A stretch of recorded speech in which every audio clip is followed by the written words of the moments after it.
Mungkin uang gue belum terlalu banyak, jadi gue nggak bisa bangun langsung banyak sekolah. Target gue mungkin 1.000 ya sampai gue mati. Tapi itu belum bisa gue realisasi sekarang. Jadi gue ngerasa dengan gue muncul di media seperti ini, gue bisa mengedukasi orang lebih banyak, lebih cepat. Oke. Dan gue hidup di sini bukan untuk disukai sama banyak orang, tapi untuk bermanfaat untuk banyak orang. Oh, berarti Kalau gue bisa cerita di sini dari kondisi uang. Jadi uang tuh jadi dendam untuk gue. jadi dendam. Jadi waktu itu gue itu kondisinya gue harus biayain nyokap gue dan adik gue waktu itu. Itu masih 16 tahun. Jadi waktu gue ketemu lu di sini, Itu 19-an. 19-an itu gue tuh udah kerja, itu gue udah biayain nyokap gue udah bayarin kuliah kakak gue udah bayarin adik gue punya sekolah. Oke, kenapa itu Kondisinya. jadi dendam itu, uang itu? Karena gini, gue ngerasa dari kecil semua masalah di hidup gue yang ada itu karena uang pasti. Oh. Misalnya nggak bisa bayar uang sekolah, berantem, nggak bisa ini, semua tuh karena uang. Jadi itu jadi masalah yang mau gue selesaikan untuk gue. Tapi gue janji waktu ke Tuhan, gue janji kalau gue selesai masalah uang ini, gue pengen bantu semua orang bebas juga secara finansial. Jadi itu dulu yang gue pengen lakukan dengan semua konten-konten ini, gue pengen orang bebas finansial.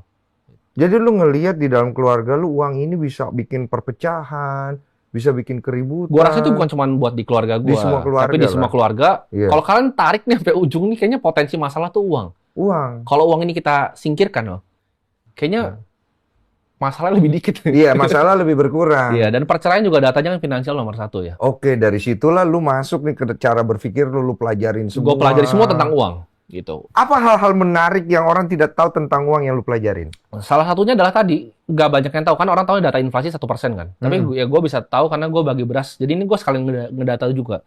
Selama 2 tahun terakhir gue bagi setiap minggu tuh sekitar 3-5 ton beras. Setiap minggu hari Jumat itu gue bagi terus.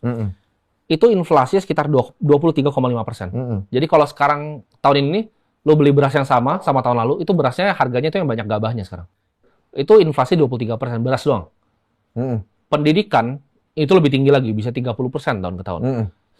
Inflasi adalah di mana uang lu tuh dicetak.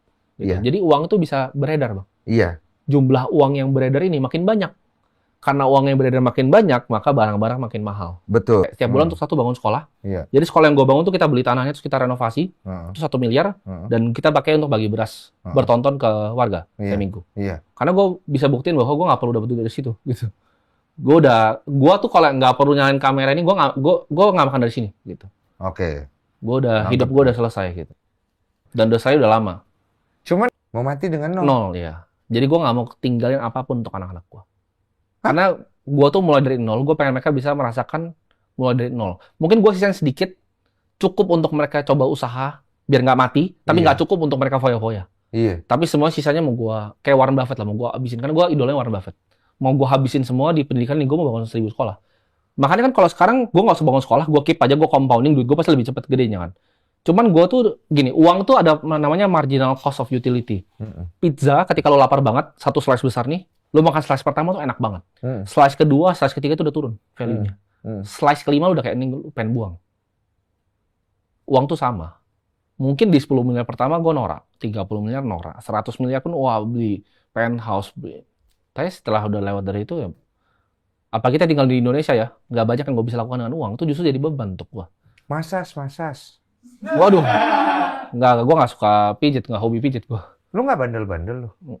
Gini, orang kan mereka punya kesukaan masing-masing ya gue sebutnya. Iya, betul. Tapi yang gue bener-bener suka tuh mungkin 1, multiplying duit tadi, 2, jadiin uang itu manfaat tuh sebanyak-banyaknya manusia. Berarti itu harta kan hobinya masuk nih ke lu nih. Iya. Tahta? Enggak. Tahta nggak masuk Gue lu nggak ya? pengen kekuasaan. Karena gue lebih pengen pakai hartanya itu untuk dibagikan ke orang. Oke. Wanita? Wanita ya pasti ya, mana mungkin pria nggak suka wanita kan, itu itu homo. Takutnya lu suka wanita. Oh, bahaya. Nggak, soalnya kalau bilang wanita saya nggak suka, saya masih ada wanita. Bahaya. Gitu. Bahaya. Wanita suka juga. Berarti lu masa muda lu ini, lu ingin mencari apa yang menurut lu proporsional buat lu, sampai lu mendapatkan kebijaksanaan lebih jauh lagi. Betul. Untuk berkembang dan bertumbuh, sampai nanti akhirnya gue bisa jadi manfaat. Jadi manfaat. Family, is it really important for you one day in the future, atau is a part of the journey aja? Part of the journey, tapi itu secondary ke tujuan utama gue. Balik lagi, Elon Musk kan juga bilang, kenapa dia nggak ngurusin anaknya, dia punya banyak anak sama banyak cewek kan? Karena dia tujuan utamanya bikin manusia multiplanetary.